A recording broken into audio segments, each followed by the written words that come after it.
La montaña de los monos. El príncipe de Wu tomó una embarcación hasta una montaña habitada por monos. En cuanto estos lo vieron, huyeron presos del pánico y se ocultaron en las copas de los árboles. No obstante, uno de ellos permaneció completamente despreocupado, balanceándose de rama en rama, mostrando sus habilidades. El príncipe le disparó una flecha, pero el mono atrapó diestramente el dardo en el aire. Ante tal cosa, el príncipe ordenó a sus servidores que llevasen a cabo un ataque concertado. Un instante después el mono fue atravesando por numerosas flechas y cayó muerto. Entonces el príncipe se volvió hacia su compañero Yen Pui. ¿Has visto lo que ha pasado? Este animal quiso exhibir su inteligencia. Confió en sus propias habilidades. Creyó que nadie podía tocarlo. Recuérdalo. No confíes en la distinción y el talento al tratar con los hombres. Cuando regresaron a casa, Yen Pui se convirtió en discípulo de un sabio y se deshizo de todo lo que le convertía en alguien tan descollante. Renunció a todos los placeres. Aprendió a ocultar toda distinción. Al cabo de poco tiempo nadie del reino supo qué hacer con él.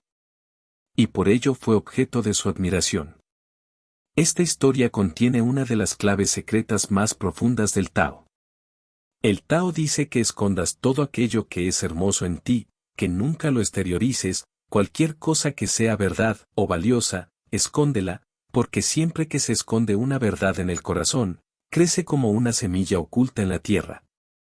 No la saques fuera. Si tiras una semilla en la calle para que todo el mundo pueda verla, entonces morirá, y morir no tiene sentido. Morirá y no habrá renacimiento.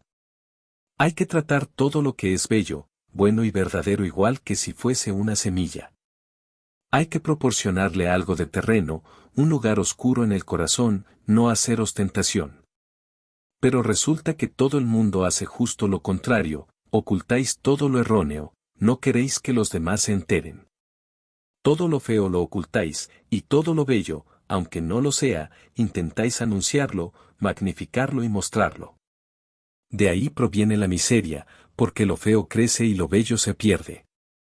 Lo falso crece, se convierte en una semilla, y lo verdadero se tira. Lo precioso se tira y la basura crece, os convertís en malas hierbas.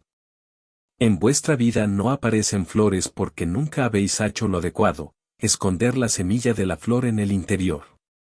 Eso que parece tan absurdo es el sendero y una de las claves más secretas del Tao. Un hombre del Tao es ordinario, normal, absolutamente normal. Nadie sabe quién es, nadie sabe qué lleva en él, nadie conoce su tesoro. Nunca hace publicidad, nunca trata de demostrar nada. ¿Pero por qué lo hacemos nosotros? A causa del ego. No estáis satisfechos con vosotros mismos, solo lo estáis cuando los demás os aprecian. El diamante Koh-i-Noor no es bastante. Puede que tengáis una piedra preciosa, pero no es suficiente, los demás también deben apreciarla. La opinión de los demás es más valiosa que vuestro ser. Miráis en los ojos de los demás como si fuesen espejos y si os aprecian, si os aplauden, entonces os sentís bien. El ego es un fenómeno falso. Es la acumulación de las opiniones de los demás, no es un conocimiento del yo. Este yo, el llamado yo que en realidad es el ego, no es más que la acumulación de reflejos y también del miedo. Los demás pueden cambiar de opinión, siempre se está a expensas de lo que ocurra. Si dicen que sois buenos, tenéis que seguir sus reglas para seguir siendo buenos, debéis seguirles para continuar siendo buenos a sus ojos, porque una vez que han cambiado de opinión dejaréis de ser buenos. No contáis con una relación directa con vuestro ser, sino que es a través de los demás. Así que no solo os prodigáis, sino que magnificáis y falsificáis. Puede que tengáis un poco de verdad, un poco de belleza, pero la magnificáis y se convierte en algo ridículo. Recuerdo, y nunca lo olvidaré, la primera vez que me presentaron al Mullah Nasruddin. Nos presentó un amigo común. El amigo dijo, entre otras cosas, que el Mullah Nasruddin era un gran escritor. Y sonrió astutamente. Así que le pregunté, ¿y qué ha escrito? Acabo de finalizar Hamlet, contestó. No me lo podía creer, así que volví a preguntarle, ¿alguna vez ha oído hablar de un tipo conocido con el nombre de William Shakespeare? Qué extraño, porque antes escribí Macbeth, hubo alguien que me preguntó lo mismo, dijo, y preguntó, ¿quién es William Shakespeare? Parece que no deja de plagiarme. Escriba lo que escriba, él también lo hace. Pensáis que todo el mundo os copia y en realidad sois vosotros los que no dejáis de copiar. Sois como un papel carbón, no una persona real, porque una persona real nunca necesita hacer demostración alguna. He oído, sucedió en una ocasión en una estación de montaña, en el césped de un gran hotel. 3 ancianas jugaban a las cartas. Una cuarta se aproximó y preguntó si podía unirse a ellas. Claro está, desde luego, pero hay unas cuantas reglas. Y le alargaron una cartulina con una lista de 4 reglas. La primera era, nunca hablar de abrigos de bisón, porque todas tenemos. Segunda, nunca hablar de nietos, porque todas somos abuelas. Tercero, nunca hablar de joyas, porque todas contamos con joyas maravillosas compradas en las mejores tiendas. Y cuarta, nunca hablar de sexo, lo que pasó, pasó. Pero todo el mundo quiere hablar de sí mismo, de sus abrigos de bisón, sus joyas, sus hijos, su sexo. Y todo el mundo aburre a todo el mundo. Y si toleráis a los aburridos es porque hay un entendimiento mutuo, si os están aburriendo, entonces permitirán que vosotros les aburráis con las mismas historias. Lo único que hacéis es esperar a que acaben con su exhibición, para que vosotros podáis empezar con la vuestra. Y así toda la vida se convierte en una exhibición falsa y continua. ¿A dónde llegáis con ello? A tener la falsa sensación de que sois importantes, extraordinarios. ¿Cómo puede ser alguien extraordinario por tener abrigos de bisón? ¿Cómo puede ser alguien extraordinario por tener joyas muy valiosas? ¿Cómo puede ser alguien extraordinario por hacer esto o lo otro? Lo extraordinario no tiene que ver con lo que hacéis, sino con quiénes sois. Y ya sois extraordinarios, todo el mundo es único, no es necesario demostrarlo. Si se intenta demostrar, entonces se acaba demostrando lo contrario. Si algo ya es lo que es, ¿cómo podéis demostrarlo? Si tratáis de hacerlo, simplemente demostráis que no sois conscientes de la singularidad que ya sois. Así que si queréis demostrar algo, es que tenéis dudas acerca de ello. Lo que pretendéis es destruir vuestras dudas a través de los ojos de los demás, a través de sus opiniones. No estáis verdaderamente convencidos de ser personas hermosas, sino que queréis que sean los demás los que lo digan. En un pueblecito era la costumbre del sacerdote que siempre que casaba a alguien besaba a la novia, era una antigua tradición. Una mujer que iba a casarse se mostró muy preocupada. Se creía muy hermosa, como les ocurre a todas las mujeres. Es algo muy femenino, nada nuevo. En realidad, es algo que toda mujer piensa, incluso la más fea. Así que ésta se creía bella, y estaba preocupada y ansiosa. Le repetía una y otra vez a su prometido, a su futuro esposo, ve a decirle al sacerdote que no quiero que me bese después de la boda. Justo antes de la boda, volvió a preguntarle al novio, ¿se lo dijiste al sacerdote? Sí, dijo el novio con mucha tristeza. ¿Por qué estás tan triste? Se lo dije al sacerdote y se alegró mucho. Me dijo, en ese caso solo cobraré la mitad. Puede que penséis que sois una persona hermosa, pero nadie lo piensa de vosotros porque todo el mundo está ocupado con su propia belleza, no con la vuestra. Y si alguien asiente y dice, sí, eres hermosa o hermoso, es que está esperando a que digáis lo mismo acerca de él o ella. Se trata de un acuerdo mutuo, tú colmas mi ego y yo colmo el tuyo. Sé muy bien que no eres hermosa, y tú sabes igualmente que yo tampoco lo soy, pero colmaré tu ego y tú harás lo mismo por mí. Y todo el mundo parece tener la misma necesidad de sentirse único. Eso significa que no habéis dado con vuestro propio ser, que es único, sin necesidad de probarlo. Las demostraciones son necesarias para las mentiras, no lo olvidéis. Por eso no se puede demostrar a Dios, porque es la verdad esencial. Las demostraciones solo son necesarias para las mentiras, la verdad no necesita ninguna demostración. Lo es, simplemente lo es. Y os digo que sois únicos, extraordinarios. No tratéis de serlo, resulta ridículo, y lo que conseguís es convertiros en unos tontos y que todo el mundo se ría cuando os marcháis. Si no estáis convencidos de vuestra singularidad, ¿quién se va a convencer de ella? La convicción está más allá de cualquier prueba. ¿Y cómo se llega a eso? Pues a través del autoconocimiento. Así que tenemos dos caminos: conocimiento directo, conocerse a uno mismo directamente, inmediatamente, que es la manera correcta. Y la manera incorrecta, que es conocerse a través de los demás, de lo que dicen. Y si no os conocéis vosotros mismos, ¿cómo van a hacerlo los demás? Están muy lejos. Vosotros, tú, eres la persona más cercana a ti mismo. Si tú no conoces tu realidad, ¿cómo van a hacerlo los demás? Pero como carecemos de autoconocimiento, necesitamos un sustituto. El ego es el sustituto, y el ego está en una demostración continua. Sois como escaparates. Os habéis convertido en un artículo de consumo, os habéis convertido en un artículo de consumo en exposición permanente, siempre implorando que alguien diga que sois buenos, hermosos, santos, grandes, extraordinarios. El Tao está contra eso, porque el Tao dice que así es como despilfarras vuestra vida. La misma energía puede ser dirigida hacia vuestro ser, y cuando el ser es revelado es algo extraordinario. Así que un hombre en busca del autoconocimiento seguirá siendo corriente a ojos de los demás. No molestará a nadie, se ocultará, no demostrará nada. No exhibirá nada, no será un hombre espectáculo. Permanecerá silencioso, vivirá en silencio, disfrutará de la vida sigilosamente. No querrá que nadie se preocupe por él, porque siempre que alguien se preocupa por nosotros, piensa en nosotros, todo se torna difícil y complejo, y el autoconocimiento se hace cada vez más difícil.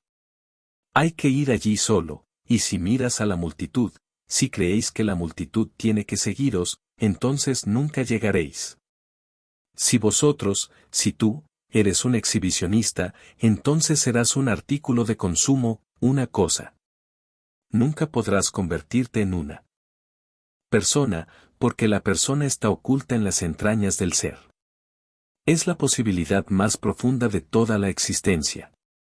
Sois el abismo más grande. Nadie más os puede acompañar allí. Hay que ir solo. Y si os preocupáis mucho de los demás, de lo que dicen o de lo que piensan, entonces permaneceréis en la periferia. Esa es una cosa. La segunda cosa es que al exhibiros ocultáis todo lo que es feo. Tanto en la ropa, como en las palabras, gestos, máscaras y acciones, tratáis de ocultar cualquier cosa que resulte fea y errónea. ¿Qué estáis haciendo? Lo erróneo se convierte así en una semilla en el interior que irá creciendo. Y cuanto más la hundáis en el fondo, más la estaréis acercando a la fuente de toda energía, donde acabará reforzándose. Y en cambio, echáis fuera todo lo hermoso, y por ello nunca se convertirá en semilla. Haced lo contrario. Si tenéis algo feo, mostradlo a los demás, de esa manera se dispersará. Si eres un hombre colérico, díselo a todo el mundo: soy colérico, no me ames, no seas amigo mío. Soy un hombre muy malo, feo, inmoral, ambicioso, sexual. Decid cualquier cosa fea acerca de vosotros mismos, y no solo la digáis, exteriorizarla también. Y os sorprenderá que siempre que se echa algo fuera acaba dispersándose. Y ocultad lo hermoso, dejad que profundice más de manera que eche raíces en vuestro ser para que pueda crecer. Pero resulta que habéis estado haciendo lo contrario. Ahora, intentad comprender esta historia. El príncipe de Wu tomó una embarcación hasta una montaña habitada por monos. Chuang Tzu siempre observaba a los monos. Estaba muy interesado en ellos porque son los predecesores del hombre. Un mono se oculta en vosotros. Todo este mundo no es sino una montaña habitada por monos, los monos están por todas partes. ¿Cuál es la característica principal de un mono? ¿Cuál es el rasgo más acusado de los monos? Copiar, imitar. Gurdjieff solía decir que no te puedes convertir en hombre a menos que dejes de ser un mono, y tenía razón. Alguien le preguntó, ¿cuál es el rasgo característico de los monos? Y respondió, copiar, imitar. El mono es el imitador perfecto. ¿Qué habéis estado haciendo durante toda vuestra vida? ¿Habéis sido hombres o monos? Imitáis, miráis qué es lo que hacen los demás a vuestro alrededor y hacéis lo mismo. Miráis a alguien que camina de una cierta manera e intentáis hacerlo vosotros también, alguien lleva un vestido determinado, y también queréis tenerlo, alguien se ha comprado un coche y os gustaría tenerlo, todo. Ninguno de vosotros se para nunca a pensar en lo que realmente necesita. Si así lo hicieseis, la vida se convertiría en una existencia gozosa, porque en realidad no hay muchas necesidades. Imitar os llevará por un camino que no llega a ningún sitio. No se necesita gran cosa, solo existen unas pocas necesidades. Si os dedicáis a vuestras necesidades, entonces os sentiréis satisfechos. Contentarse es algo fácil, porque las necesidades son escasas. Pero si imitáis, entonces aparecen millones de necesidades innecesarias. Y no hay límite para todo eso, porque hay millones de personas y os gustaría imitarlas a todas. Es imposible, uno empieza a vivir las vidas de todo el mundo y se olvida de que está aquí para dedicarse a sus cosas, convirtiéndose en un imitador. Cada uno está aquí para colmar su propio destino y ese destino es algo individual, no es de nadie más. Habéis nacido a esta existencia para satisfacer un destino particular, que no puede llevar a cabo nadie más. Ni Buda ni Jesús pueden hacerlo, solo tú puedes. Y resulta que no hace más que imitar. Por eso los hinduistas dicen que a menos que dejes de imitar, te verás abocado a una existencia tras otra, esa es la teoría del renacimiento. Naceréis una y otra vez a menos que colméis vuestro destino, a menos que florezcáis, deberéis regresar, pero ¿cómo se puede florecer si todo lo que se hace es imitar? Veis un músico y queréis ser músicos, veis un actor y queréis ser actores, veis un médico y eso es lo que queréis ser, nada más que eso. Nadie puede convertirse en vuestro ideal porque nadie más es como cada uno de vosotros. Amad al Buda, el Buda es hermoso, pero no lo imitéis o erraréis. Jesús es maravilloso, pero ya no es necesario, la existencia ya ha colmado ese destino, esa obra ya está realizada. Jesús ya ha florecido. Por eso no regresa nadie que ya haya florecido. Amad a Jesús, pero no seáis sus imitadores o acabaréis insatisfechos, miserables y angustiados. No se puede seguir a nadie. Podéis aprovechar las indicaciones, pero hay que permanecer muy alerta, las indicaciones no tienen que convertirse en imitaciones ciegas. Si veis a un Buda, tomad su manera de florecer como una indicación. ¿Cuáles son los métodos? ¿Qué ha hecho? Tratad de entenderlo y absorber esa comprensión. Poco a poco empezaréis a sentir vuestro camino. No será como el del Buda, no puede ser, será totalmente distinto. Pero absorbe al Buda os será de ayuda. Tendréis que crecer a vuestra manera, pero absorberlo os hará más comprensivos. Esa es la diferencia entre un auténtico discípulo y un seguidor falso. Un discípulo es algo completamente distinto de un seguidor, y me gustaría deciros que seáis mis discípulos, pero no mis seguidores, que es disciplina. Disciplina es aprendizaje. La raíz de la palabra disciplina proviene de aprendizaje. No tiene nada que ver, no un discípulo es alguien que está listo para aprender, un discípulo es alguien que está preparado para absorber, un discípulo es alguien que está abierto, que es receptivo. Un discípulo es alguien que está dispuesto a convertirse en un útero. No es un antagonista, no pelea ni discute. Trata de comprender, y cuando se trata de comprender, la cabeza deja de funcionar. Porque la cabeza puede hacer dos cosas, o pelea o emula. Puede convertirse en un seguidor ciego o en un enemigo ciego, pero nunca en un discípulo. Un discípulo es totalmente diferente porque no está orientado por la cabeza, un discípulo lo está por el corazón. Ama al maestro, lo absorbe y luego sigue su camino. Se trata de algo muy directo, muy delicado. No es directo. No se puede simplemente mirar al maestro y hacer cualquier cosa que él haga, entonces uno se convierte en un seguidor. No se puede simplemente aprender las palabras y luego empezar a repetirlas, entonces te conviertes en un seguidor y el esfuerzo está en la cabeza, y la cabeza es justamente el problema. Cuando no se pelea y no se está a la búsqueda de alguien a quien imitar, la conciencia desciende de la cabeza al corazón. Entonces se está abierto y simplemente enamorado. Eso es lo que significa Sraddha, fe, confianza. No es ni creer ni dejar de creer. No penséis que la confianza y la fe son creencias, porque no lo son. Las creencias están en la cabeza, las dudas están en la cabeza, la confianza está en el corazón. No tiene nada que ver con creer o dudar. Creer o no creer no significa nada, simplemente se ama. Mirad una rosa. ¿Creéis o dudáis de ella? No hacéis nada, simplemente la miráis. Nadie es un seguidor, nadie está en contra. El sol sale por las mañanas. ¿Qué hacéis? ¿Sois creyentes o incrédulos? ¿Cerráis los ojos porque sois incrédulos o bien seguís el camino del sol todo el día porque sois seguidores? Tanto de una manera como de otra acabarías locos. Así que simplemente disfrutáis, absorbéis la mañana, su frescor, la juventud del día, la novedad, con el sol todo parece revivir. Disfrutáis de la vida y ésta revive a través vuestro. Miráis a una rosa y algo de la rosa llega a vuestro corazón. Fuera, la rosa florece, y en vuestro interior el corazón también empieza a florecer. Llegáis ante un maestro, un Buda, un Jesús, un Chuang-Tzu. ¿Qué hacéis?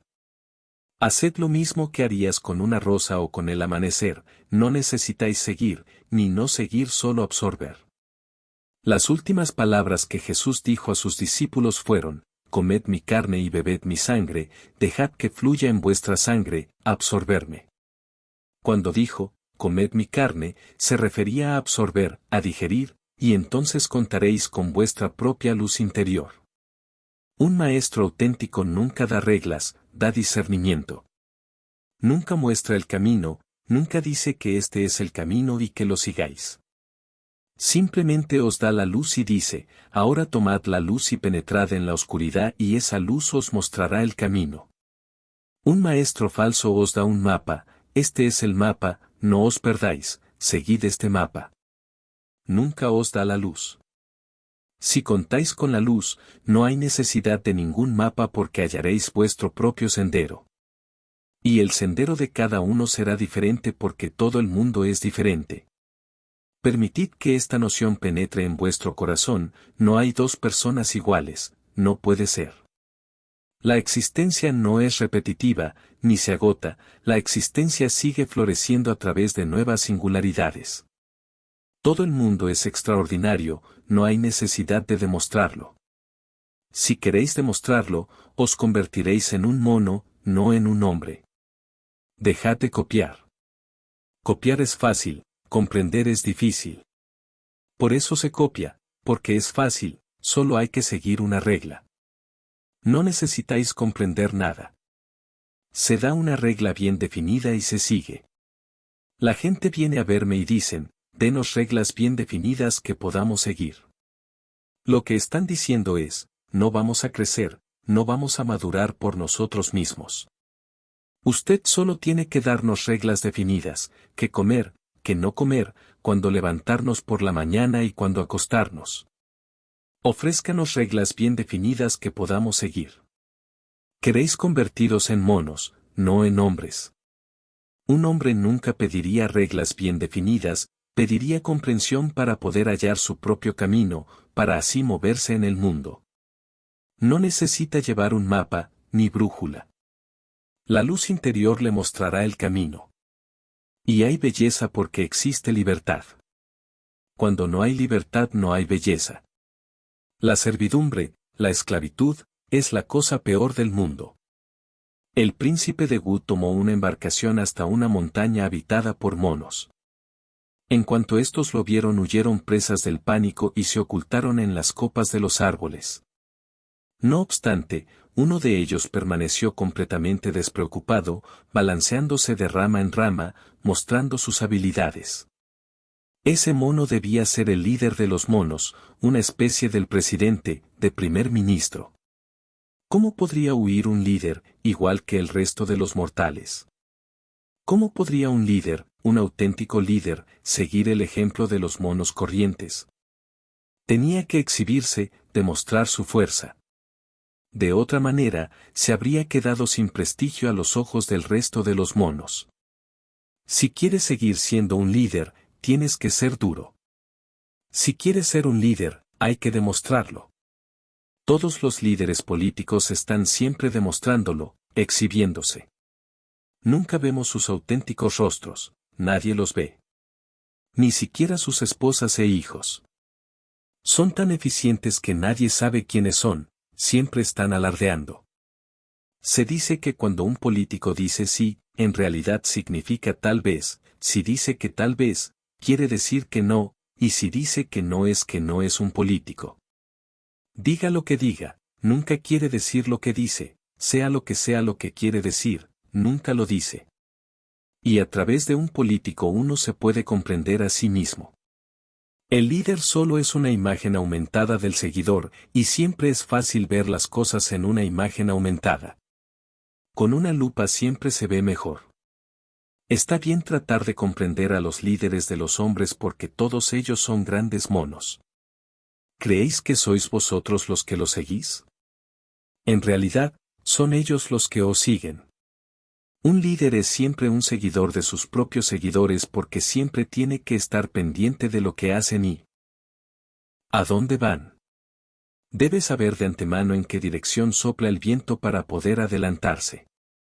En una ocasión, el mulán Nasruddin se dirigía a algún lugar en su burro, que iba a buen ritmo. Un amigo le preguntó, ¿a dónde vas, Nasruddin? Si quieres que te diga la verdad, no lo sé. No me lo preguntes a mí, pregúntale al burro, respondió Nasruddin. El amigo no comprendió nada, así que preguntó, eres amigo mío, así que te seré franco. Este burro es tenaz y testarudo, y siempre está creando dificultades. Cuando paso por un mercado o una población, si incito en que debemos ir por este lado, él insiste en ir por otro, y cuando vamos de mercado entonces resulta ridículo, soy el hazmerreír de todo el mundo. La gente me dice que ni siquiera me sigue mi propio burro. Así que me he propuesto ir allí donde él quiera ir. Así todo el mundo pensará que el burro me sigue, aunque no sea cierto. Pero el burro es feliz y mi prestigio está a salvo. Todo gran líder no hace sino seguir a sus seguidores. Lo único que tiene que hacer es enterarse de dónde sopla el viento y adelantarse. Ese es el secreto de ser un gran líder, ser capaz de saber qué quiere la gente.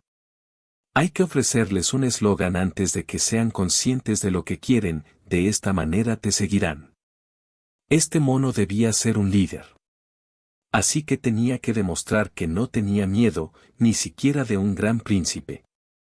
Los otros monos habían huido, esos pobres monos normales y corrientes, pero él no era ni normal ni corriente, era todo un rey. Debía sobresalir, debía quedarse allí, así obtendría más prestigio a los ojos del resto de los monos. No obstante, uno de ellos permaneció completamente despreocupado, balanceándose de rama en rama, mostrando sus habilidades. El príncipe le disparó una flecha. Y vuestros príncipes tampoco son muy diferentes. Eso era insultar al príncipe, el mono se comportaba de manera insultante. Era natural que todos los monos hubieran salido corriendo. Llegaba un gran príncipe, y ahí estaba ese mono, tratando de pavonearse, demostrando que era un tipo duro. No, eso no podía permitirse porque el príncipe contaba con sus propios seguidores. El príncipe tenía que ocuparse de los otros hombres, de lo que podrían llegar a pensar si ni siquiera a un mono le importaba la presencia del príncipe. Así que el mono debía morir. La lógica es la misma, tanto si se es un hombre o un mono. El príncipe le disparó una flecha, pero el mono atrapó diestramente el dardo en el aire. Ante tal cosa, el príncipe ordenó a sus servidores que llevasen a cabo un ataque concertado. Este mono parecía muy arrogante, muy egoísta.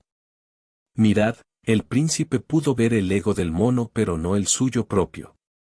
Y eso es lo que sucede en todo el mundo.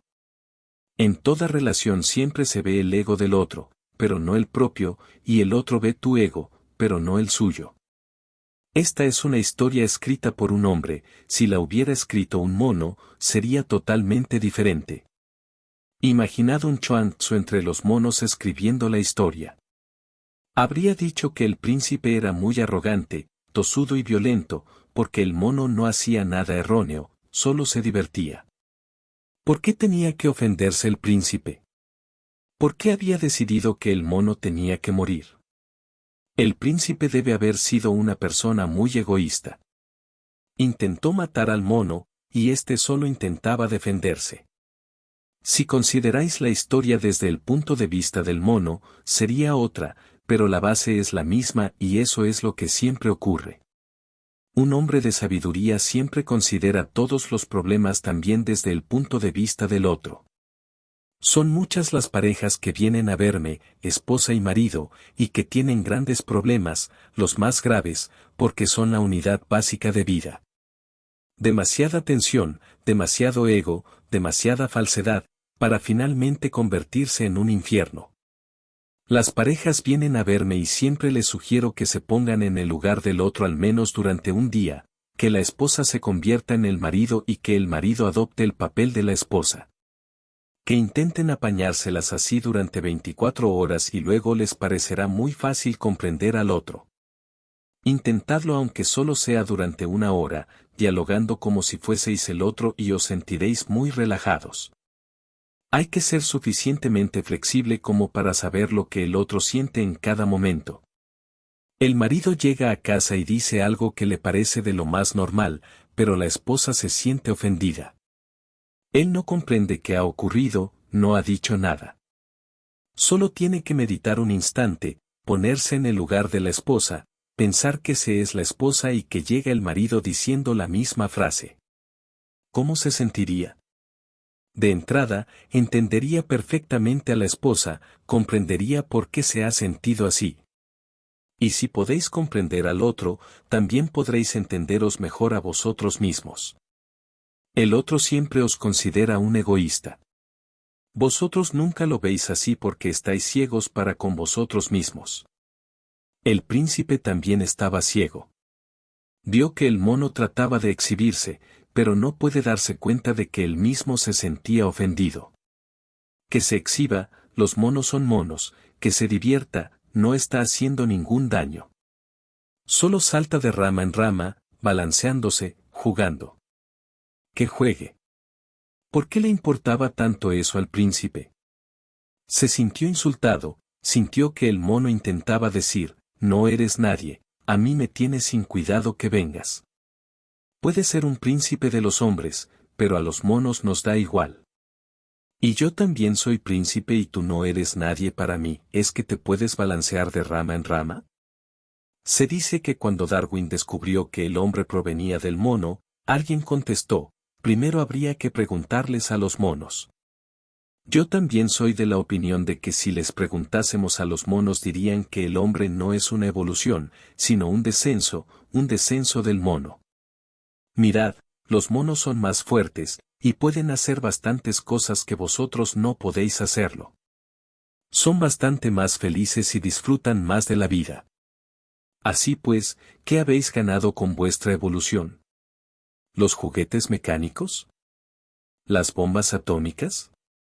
¿Por qué creéis que eso es una evolución, un crecimiento, un desarrollo? Preguntad a los monos, y se reirán pensando que estáis locos. Ni siquiera podéis andar a cuatro patas. No podéis trepar a un árbol como un mono. El mono y el príncipe estaban en la misma situación.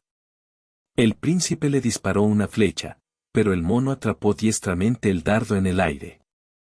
El príncipe es más violento que el mono porque el exhibicionismo del mono solo pregunta, ¿por qué quieres matarme? Pero el hombre es más violento que cualquier animal. En Tokio hay un zoológico, si alguna vez vais a Tokio, no os lo perdáis.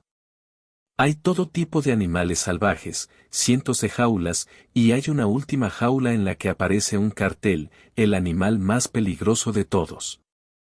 Pero está vacía. Si miráis, y miraréis, lo encontraréis, porque la jaula no es sino un espejo. El mono era inocente en su ego. Los animales tienen sus egos pero todavía son inocentes, no son muy violentos. Pero el hombre es violento, el hombre parece ser el único animal violento. Tigres y leones matan, pero solo para comer, nunca con otros propósitos. El hombre mata no solo para comer, disfruta matando. La caza es un deporte para él.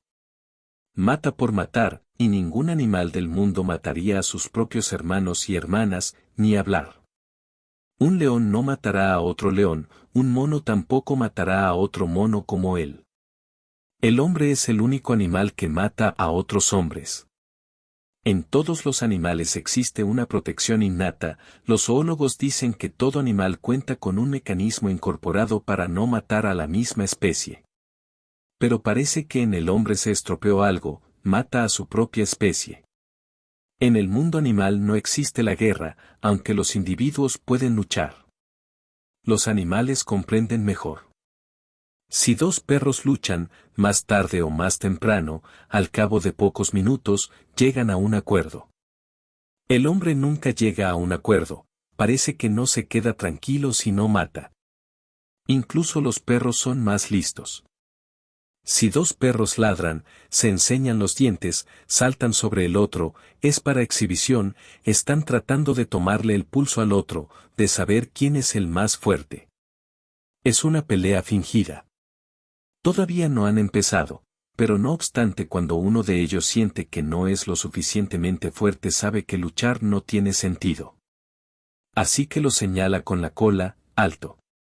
Y entonces todo se acaba así, han llegado a un acuerdo.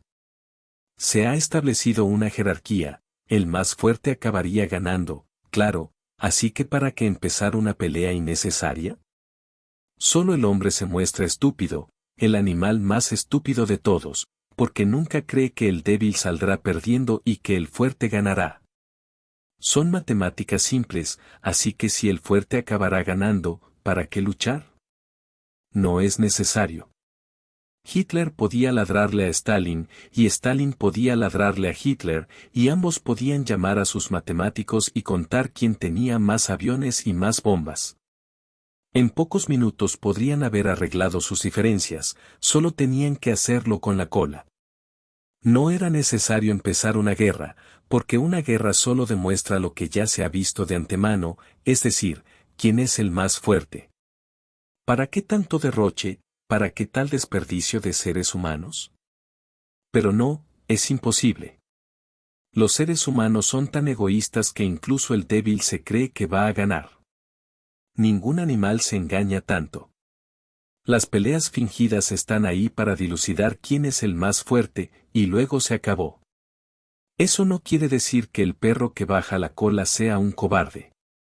No, simplemente es listo. Es débil, así que ¿para qué perder el tiempo peleando? Ha llegado a esa conclusión, y la ha alcanzado de manera inocente, sin derramamiento de sangre. Si peleasen, acabarían llegando a la misma conclusión. ¿Para qué ir a la guerra? Así está mejor. Ante tal cosa, el príncipe ordenó a sus servidores que llevasen a cabo un ataque concertado. Menuda tontería. Necesitan llevar a cabo un ataque concertado para matar a un mono, a muchos hombres atacando al mono por todas partes. Un instante después el mono fue atravesado por numerosas flechas y cayó muerto. Y el príncipe se debe de haber sentido muy bien, debe de parecerle que ha conseguido algo. Pero fijaos cuánta tontería, un ataque concertado con tanta gente, pues el príncipe no debía estar acompañado de menos de 100 personas. 100 personas matando a un mono y eso les hace sentirse bien, victoriosos. Los monos deben de estar partiéndose de risa ante tal situación. El mono fue atravesado por numerosas flechas y cayó muerto. Entonces el príncipe se volvió hacia su compañero Yen Pui. Fijaros cómo incluso en medio de tanta estupidez somos capaces de querer demostrar que somos sabios. El príncipe ha matado innecesariamente y de ninguna manera a eso se le puede llamar una victoria. Matar un mono mediante un ataque concertado de 100 hombres con flechas y el mono estaba desarmado, desnudo, carente de toda protección. ¿Es eso una victoria? De ninguna manera, ni siquiera es tener vergüenza. Porque normalmente, cuando luchamos con un guerrero, ofrecemos al otro un arma. Debe contar con una espada.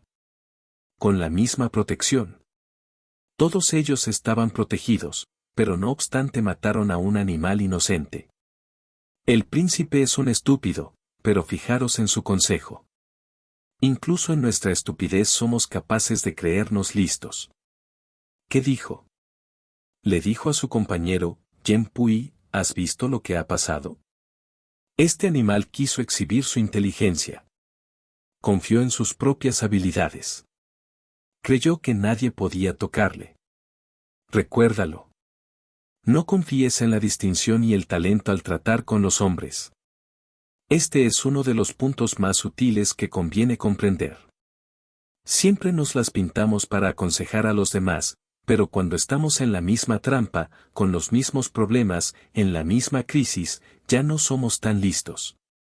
Si alguien nos viene con un problema, le damos un buen consejo, y el consejo puede ser acertado, pero si tenemos el mismo problema no somos capaces de darnos ese mismo consejo. ¿Por qué? Pues porque cuando es un problema ajeno nos sentimos más desapegados. El príncipe le dijo a su compañero, ¿has visto lo que ha pasado? Este animal quiso exhibir su inteligencia. Confió en sus propias habilidades. Creyó que nadie podía tocarlo. Recuérdalo. No confíes en la distinción y el talento al tratar con los hombres.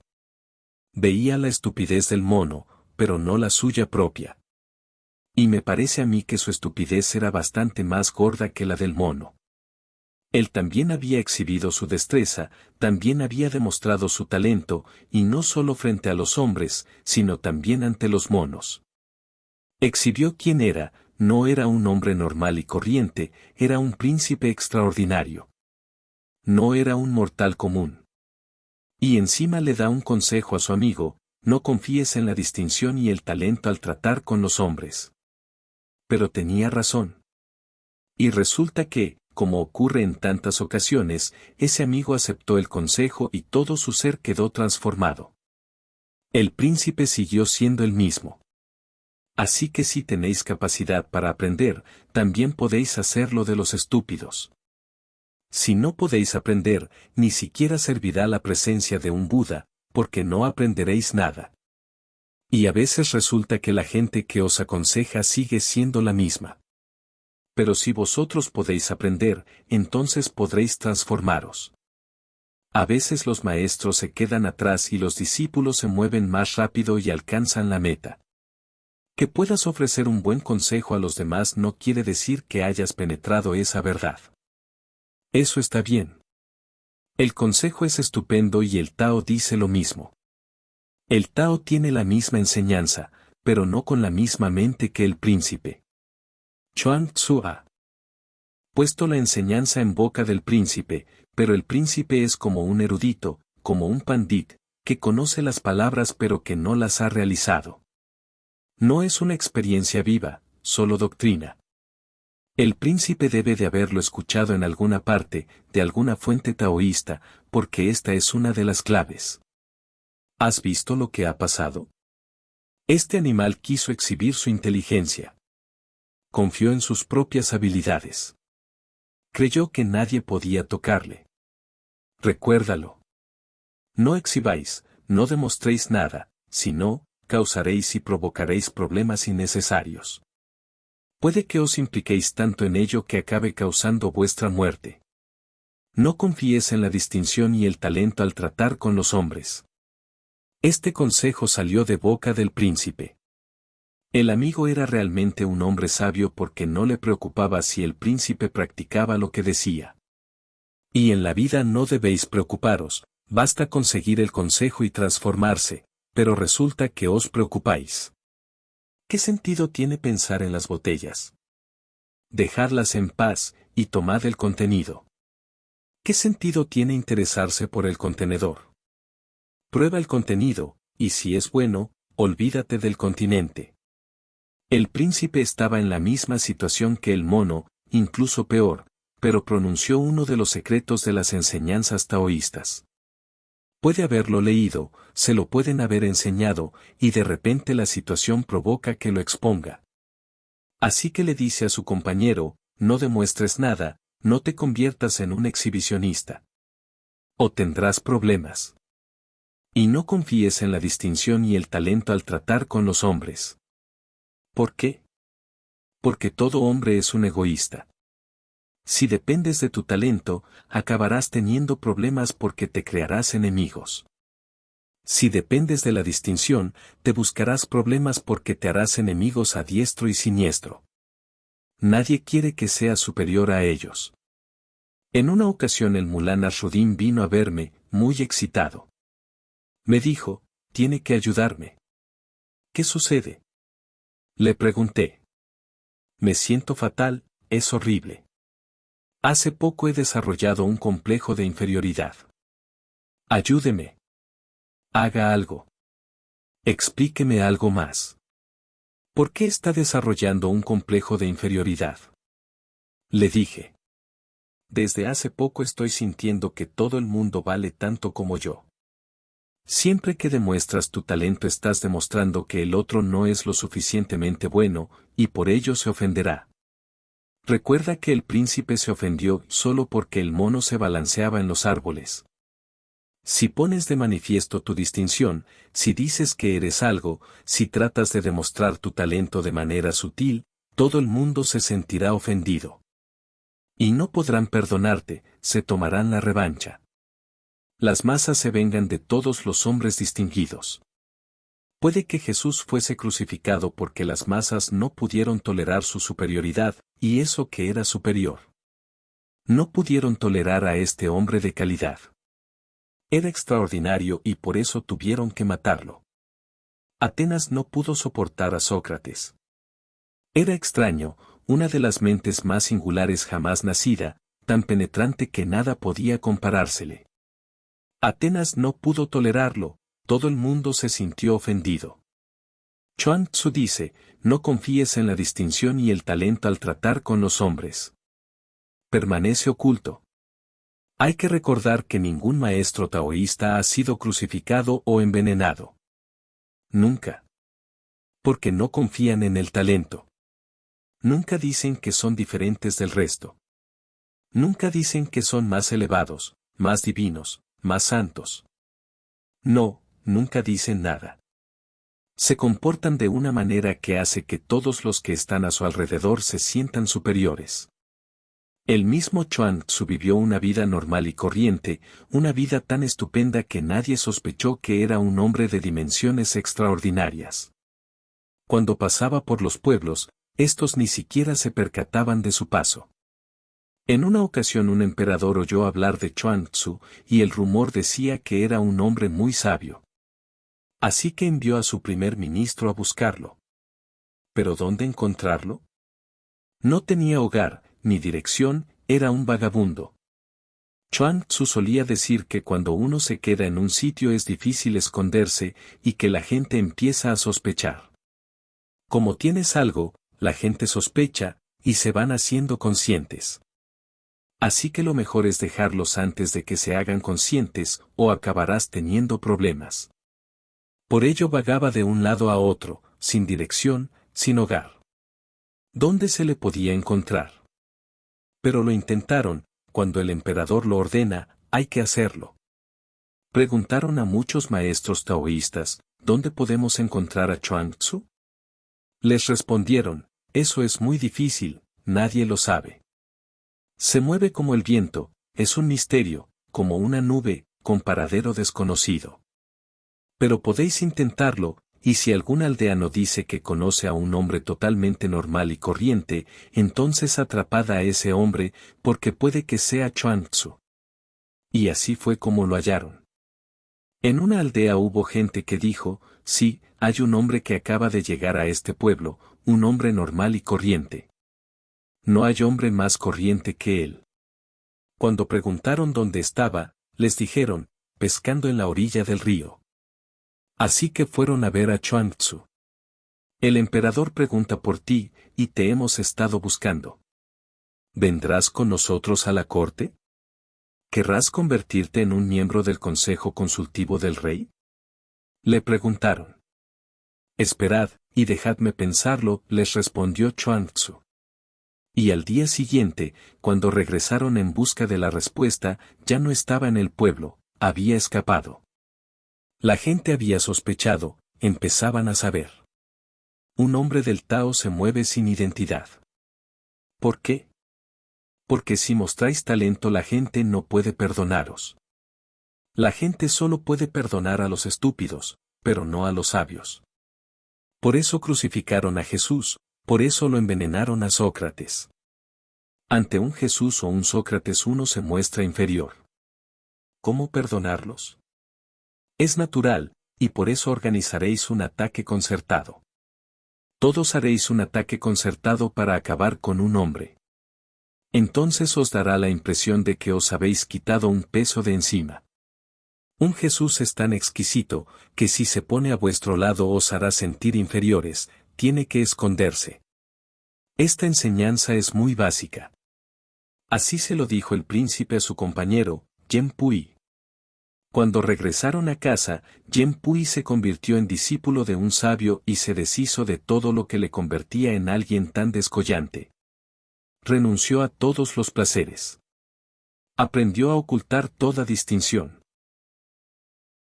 Al cabo de poco tiempo nadie del reino supo qué hacer con él.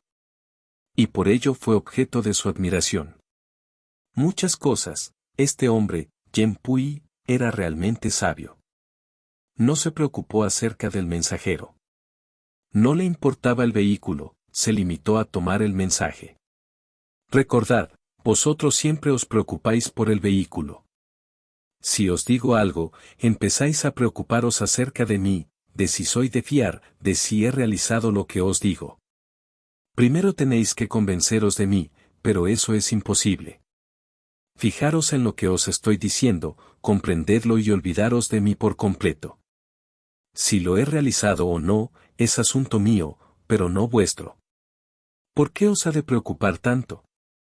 Tenedlo en cuenta, si sentís la fragancia de algo, tomadlo, probadlo, pero probad la medicina, no al médico.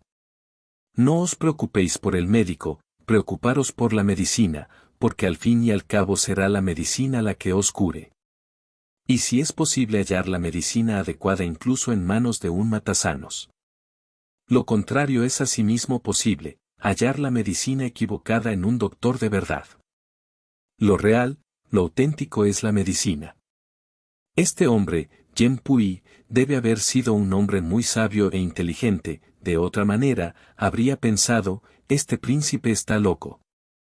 Me está dando a mí consejos y él vive con distinción, llevando una vida de lo más exhibicionista. Nadie vive como los reyes, siempre están exhibiéndose, en el trono. Y quieren dejar bien claro que no hay nadie como ellos.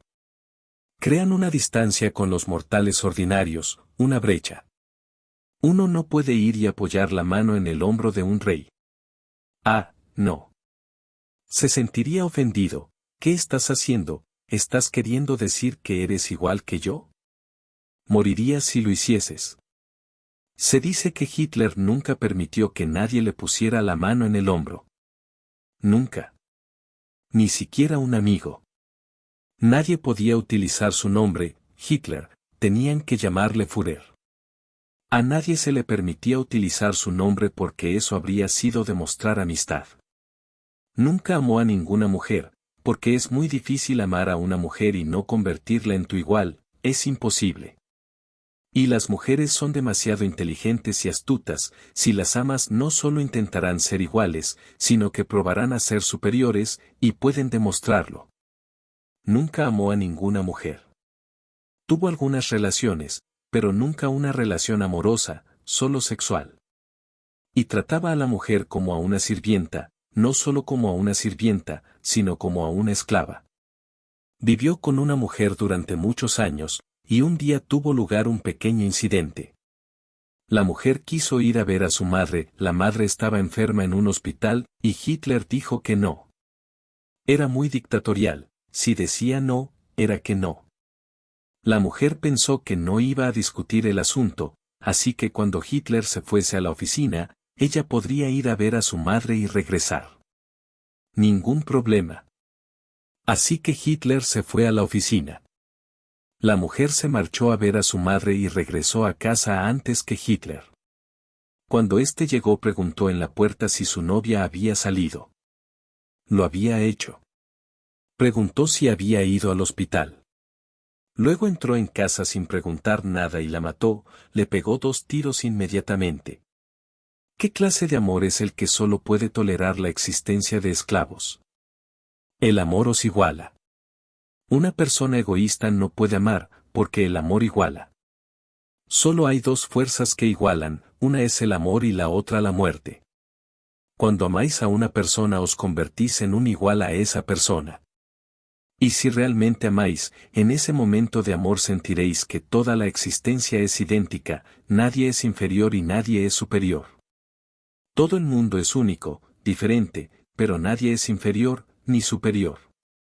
Al amar uno se siente en comunión con toda la existencia, todo se equipara, todo es igualmente valioso. Y la muerte es el gran igualador. Cuando nos morimos se acaban todas las distinciones, un Hitler muerto es igual que un perro muerto, ninguna diferencia. ¿Veis alguna diferencia entre un perro muerto y un Hitler muerto, o incluso un Buda muerto? No puede haber distinciones, el cuerpo es el mismo, el polvo al polvo. Y aquellos que pueden amar se pueden convertir, y sentir, en igualdad con toda la existencia, incluso con las piedras. Si estáis enamorados, sentiréis una vibración que indica que todo es igual, incluso las piedras. Entonces ya no hay muerte porque no podéis morir, ya que estáis unidos a toda la existencia. Esta unidad continuará. La forma desaparecerá. Volveréis a aparecer en nuevas oleadas, floreceréis en nuevos árboles, bailaréis en nuevos seres, pero continuaréis. Esa es una de las cosas más paradójicas, que sois únicos y no obstante una sola existencia.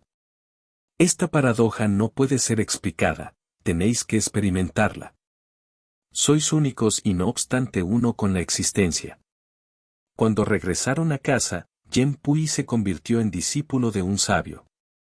No le preocupó si el príncipe seguía su propio consejo o no. El príncipe continuó igual, como siempre, pero Yen Pui cambió toda su existencia. Se convirtió en discípulo de un sabio. Y si queréis cambiar vuestra vida debéis convertiros en un discípulo, porque solo resulta muy difícil, casi imposible. Necesitáis la ayuda de alguien que sepa. Necesitáis confiar en alguien que vaya por delante de vosotros.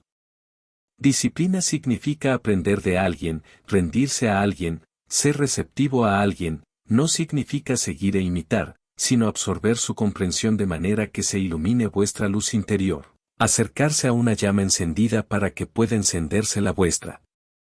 Entonces podréis andar por vosotros mismos, entonces os habréis convertido en un universo. Pero antes de eso resulta difícil encontrar, moverse, llegar al camino adecuado. Cerca de un sabio son posibles muchas cosas imposibles se convierten en posibles, porque un sabio es el único milagro en el mundo. Vive en el cuerpo y ya ha dejado de ser el cuerpo, está aquí, con vosotros, pero ha dejado de estarlo, os toca y no obstante, entre vosotros existe una distancia vasta e infinita. Un sabio es el único milagro. Si vivís a su alrededor, en silencio, absorbiendo, bebiendo de su vino, empezaréis a sentir el milagro y que también ha empezado a cambiarlo. Es como cuando estáis enfermos y os vais a Suiza. ¿Qué puede hacer Suiza? Pero el clima es saludable, en ese clima saludable la enfermedad no puede persistir. Vuestra enfermedad necesita un respaldo y en Suiza no lo encuentra, así que cesa, sin apoyo se viene abajo. Cerca de un sabio se os cambia el clima. Vivís con personas tan ignorantes como vosotros, vivís en un cierto clima, en un cierto ambiente. Entonces llegáis cerca de un sabio y cambiáis de clima, habéis llegado al Himalaya, a los Alpes, a Suiza. Ahora el clima es diferente, ahora vuestra enfermedad no hallará respaldo. Poco a poco os arrebatará todos los apoyos. Sin los apoyos, la enfermedad fracasa. Y cuando no hay enfermedad, florece la buena salud. Todo lo que hace falta es apartar la enfermedad, porque la salud ya está ahí, no es algo que se os dé. Para que la salud florezca solo hay que apartar la enfermedad. El clima cambia cerca de un sabio. Pero hay que estar abierto. Si vais a Suiza y vais con una armadura de acero alrededor, no cambiaréis porque vuestra armadura de acero llevará su propio clima interior. Ide al sabio sin ninguna armadura, sin defensas, ese es el significado de la rendición. Cuando regresaron a casa, Yen Pui se convirtió en discípulo de un sabio y se deshizo de todo lo que le convertía en alguien tan descollante. Mirad, todo lo que hacemos en nuestra vida es aprender a ser descollantes, como ser el primero de la clase, de la universidad, como obtener una medalla de oro, como ganar el Nobel, como sobresalir en una u otra manera, en cualquier cosa. En una ocasión el mulá Nasruddin llamó a la puerta del director de un gran circo, y dijo, «Tiene usted que verme. Tengo un número tremendo. Soy un enano».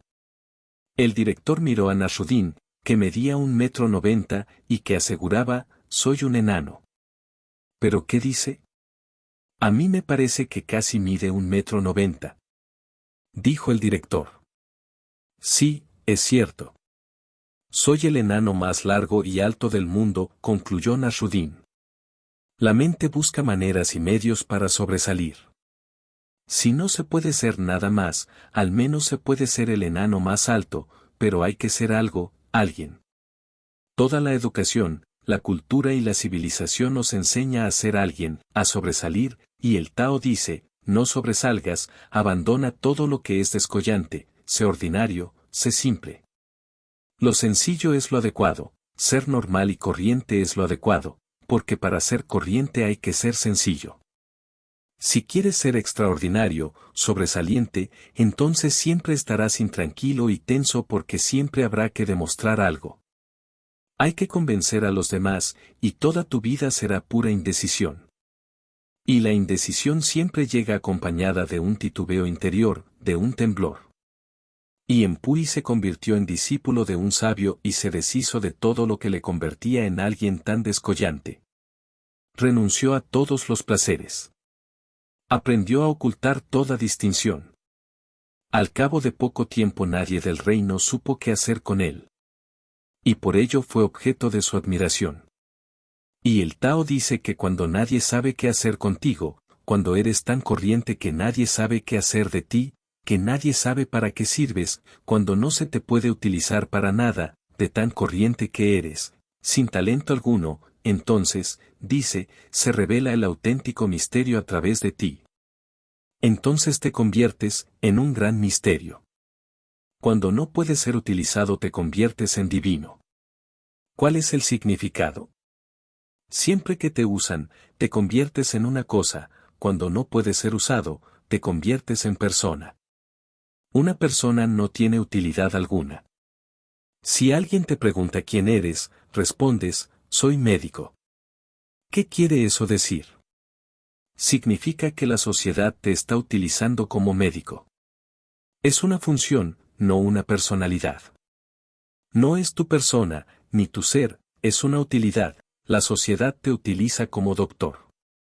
Alguien es carpintero, otro es zapatero.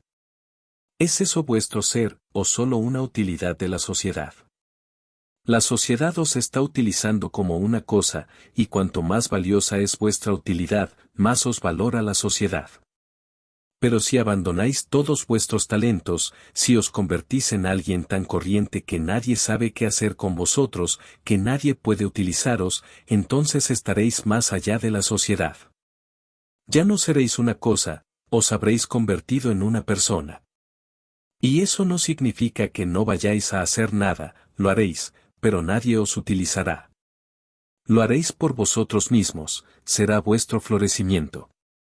Una rosa florece, no para quienes pasen junto a ella, ni para quienes la miren, ni para quienes vayan a oler su fragancia. No.